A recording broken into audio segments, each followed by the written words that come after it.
Photo lors de l'entrée dans l'octogone de l'UFC.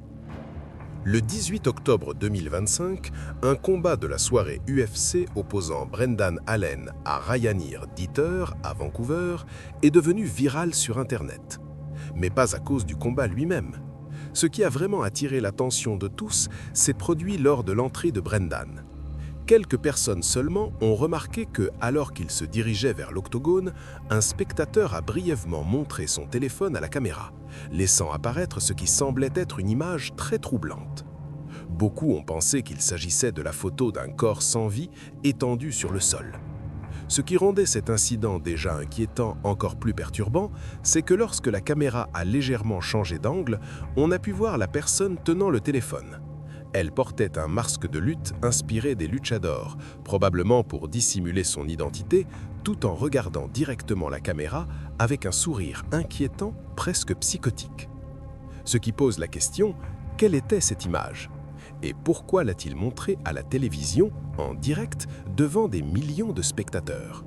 La recherche inverse de l'image affichée sur le téléphone n'a donné aucun résultat similaire, et personne n'a pu la relier à un film ou à une série télévisée.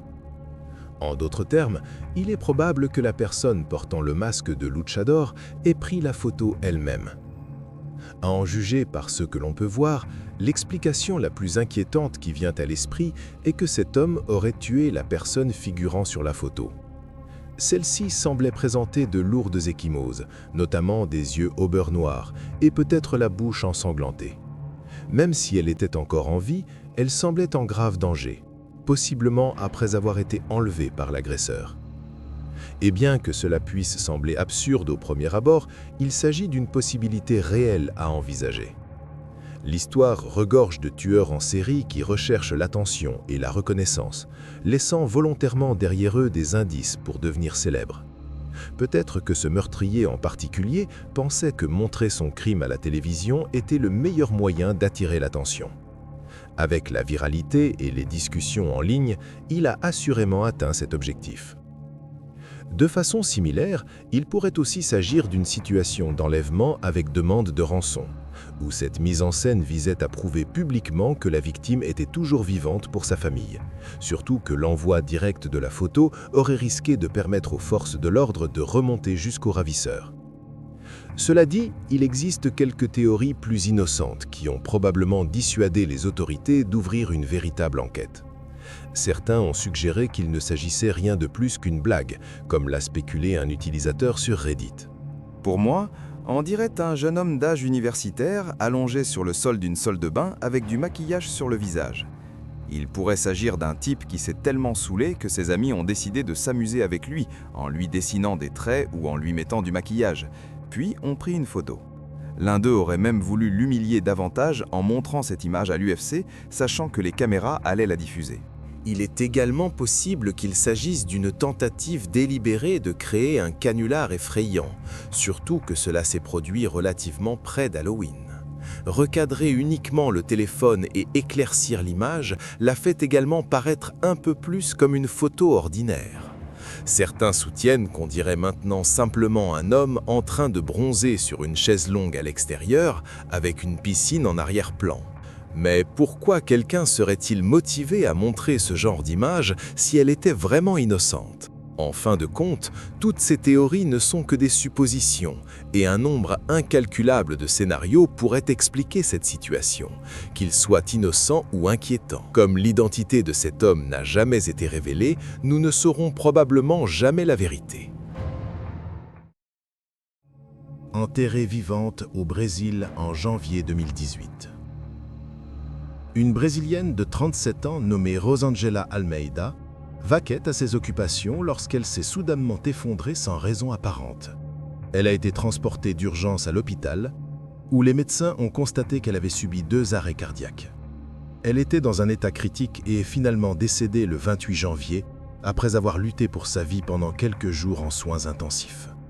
Sa famille a organisé une veillée funéraire ce soir-là, et elle a été enterrée au cimetière Sonora Santana, près de sa ville natale.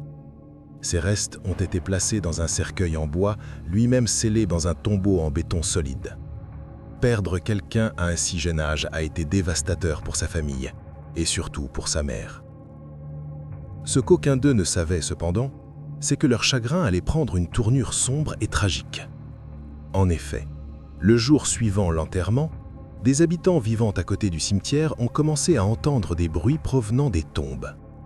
Il s'agissait notamment du bruit de quelqu'un frappant ses mains contre une surface dure, ainsi que de cris étouffés dans certains cas. Les voisins ont d'abord attribué ces sons à une blague d'enfant, quelque chose qui se produisait apparemment assez souvent pour qu'ils finissent par ignorer les bruits. Mais plusieurs jours passèrent et les sons ne cessèrent pas. Ce n'est que 11 jours plus tard que quelqu'un s'aperçut que les bruits provenaient directement de la tombe de Rosangela. Les voisins alertèrent immédiatement sa famille, craignant qu'elle n'ait été déclarée morte à tort et qu'elle ait été enterrée vivante. Ce qui rendait la situation encore plus préoccupante, c'est que Rosangela souffrait d'évanouissement depuis son enfance. Le temps qu'elle passait inconsciente avait également tendance à augmenter au fil des années. Peut-être s'était-elle simplement évanouie lorsque le personnel hospitalier l'avait déclarée morte à tort. La famille, les amis et les voisins se sont précipités au cimetière et ont ouvert son cercueil, espérant pouvoir la sauver, certains enregistrant même toute la scène.